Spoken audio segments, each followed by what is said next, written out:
From Illinois Public Media, this is the 21st Show. I'm Brian Mackey. We begin today with two people in high profile public roles in Illinois. In a few minutes, we'll be introduced to the incoming chancellor of our flagship state school.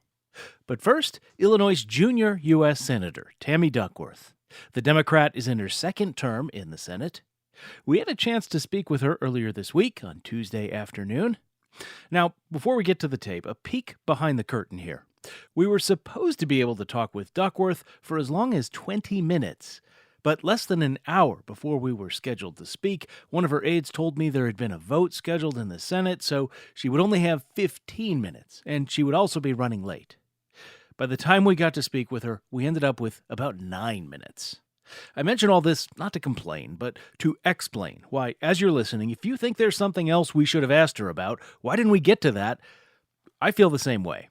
The producers and I came up with a list of more than a dozen questions we wanted to ask her, and we got to about 5 of them.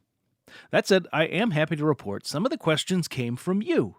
Before the interview, we invited members of our texting group to submit questions to Senator Duckworth, and we used them from Aaron in Springfield, Sue in Elgin, and David in Mount Morris.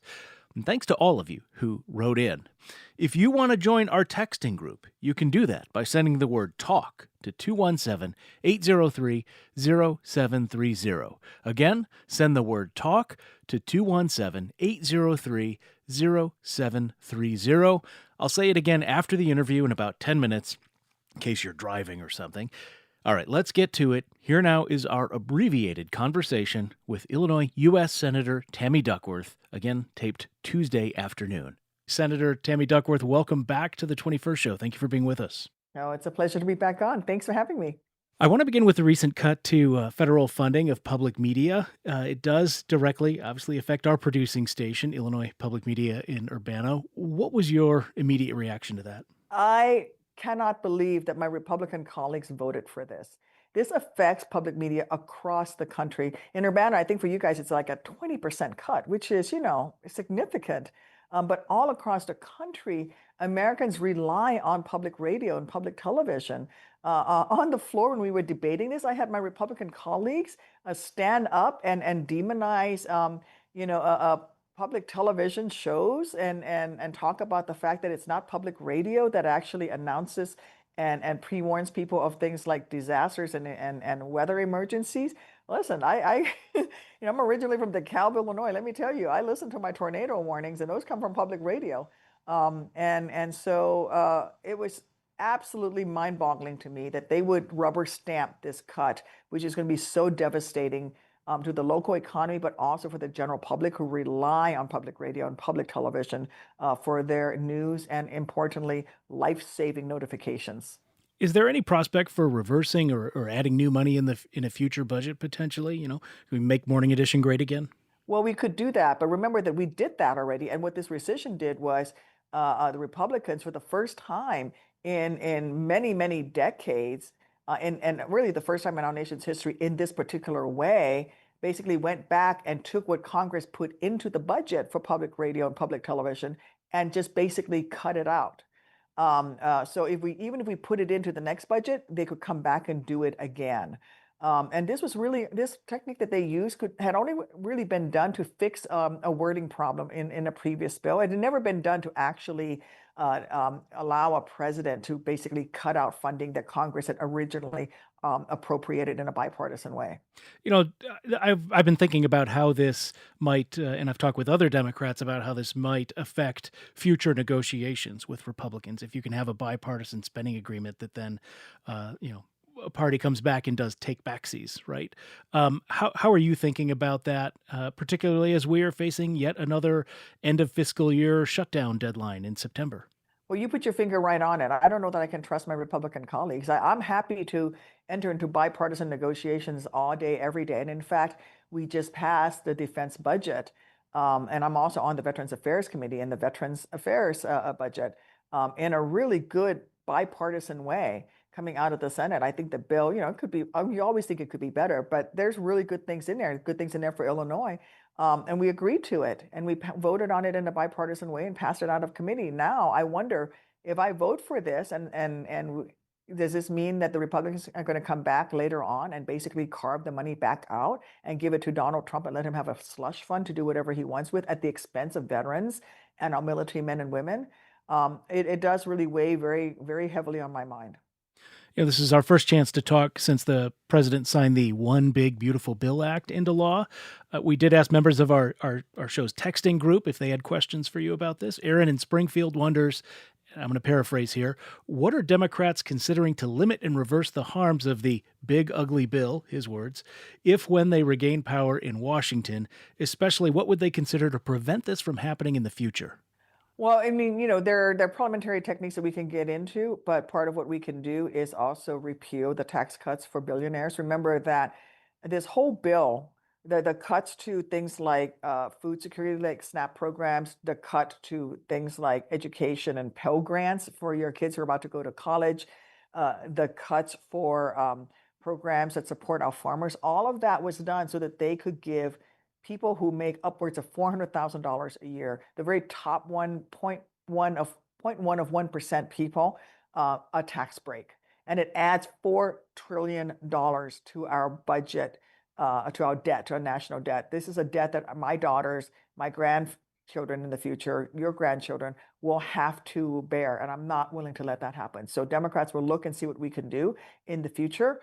Again, what we need to do now is make sure that those rural hospitals, there's at least 9 in Illinois, will shut down as a result of the cuts that are in this big horrendous, they call it the big beautiful bill. I call it the big beautiful betrayal. 93 nursing homes are potentially in danger of shutting down because of the cuts to Medicaid. 9 safety net hospitals are potentially being cut down. These are figures given to me by the Illinois Hospital Association. Over 850 grocery stores and convenience stores will face a significant drop in revenue, and some of them will shut down, creating food deserts. So we have to do some work immediately. We can't just wait for Donald Trump to leave office. We got to do some work immediately, but we're also going to do whatever we can once, if we're able to flip the House and the Senate, to make sure that we put this money back into the local economy to support local businesses and local families. Well, you've alluded to some of the changes that are happening with the food stamps or SNAP program, Medicaid, and others. Well, you got another question from Sue and Elgin who asks, is now an opportunity to support guaranteed universal health care? Our policies are too often swayed by big money, influencing legislators to vote for the status quo because it serves the profits of big health. I wonder what you think about that. Well, I would start off by let's go to public financing of campaigns so that we don't actually have money coming into it from outsiders. We'd have to overturn Citizens United. I have government funded healthcare through the VA. So I've had great funding. I think that we should do a couple things to start off with. I think buy-in for Medicare buy-in for people who are 50 and older would be great. Right, that would actually bring down the age of those people who are on Medicare and actually make Medicare healthier and allow Americans to buy into it, I think would be a great thing. I think a public option on the exchange, which would still allow Americans to choose what they want to do so they're not dependent just on the government, but you can choose the public option if that's what you want. I think, offering people more choices that are affordable so that they can take care of themselves and their families is the way forward. So those are 2 things that I would certainly support. You mentioned your status as a veteran. David in Mount Morris wanted to ask, he says, as a retired Army veteran himself, he'd like to know what you're doing to protect VA benefits, medical and otherwise. Hua to David out there in Mount Morris. um, one of the things that we did back in the day under the Obama administration was pass legislation that was bipartisan to provide for mandatory funding for VA healthcare. So that part is really important. The other thing that I'm doing right now in the immediate future is trying to restore people that have been cut by Donald Trump that provide necessary services to veterans and to make sure that they get their jobs back. I've introduced a bill to basically give veterans their jobs back who were cut in federal government. I'm already hearing from veterans that they're having their surgeries postponed at VA facilities because of the cuts to the VA. So many people have been fired. I was talking to my staff earlier today, and they said that an office that we're dealing with to help clear increase about VA benefits had been so significantly cut that there was only 3 people left in that office.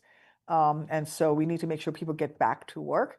And then we need to make sure that we ensure that the benefits that we put there for veterans, especially the burn pit veterans, are actually implemented and people can actually get those benefits. What we're seeing right now is the Trump administration has set as their target to fire 83,000 workers at the VA, basically of those 30,000 by the end of this year. And it means that you may not actually get your claims at the VA processed in time in order to take care of your health conditions. And we need to fix that as well. So it's a combination of making sure that the money for the healthcare is there, but also so that people can actually get approved to access that healthcare. I know you need to head out in just a moment here. So, last question, where do Democrats go from here? To the American people. What we need to do a better job of is going to the American people and telling them what we are going to do for them. There are some things that we need to be talking about. I mentioned when you talk about healthcare, we need to strengthen the Affordable Care Act. We can't allow the Republicans to tear it down, but we should be also offering things like allowing people to buy into Medicare. I am also very, very interested in the affordable housing crisis, and not just low-income housing, but housing for middle-income families as well. I got my first home in DeKalb, Illinois, with no money down by using my VA home loan. If you have a VA home loan approval right now, it's really hard to get somebody who'll sell you their home, and we need to make that process less bureaucratic. So there are a lot of things that Democrats can do. We need to tell the American people what we are going to do for them, that we're going to fight for them, that we're fighting for them now, and then let the voters decide. They want to vote for the people that are fighting for them or the ones on Donald Trump's camp, the Republicans who are actually taking away things like Sesame Street. Senator Tammy Duckworth, thank you for sharing your perspective with us on the 21st show. Thank you. Once again, thank you to everyone who wrote in with questions in our texting group. If you want to join, the number is 217-803-0730. You just send the word TALK, T-A-L-K, to 217-803-0730.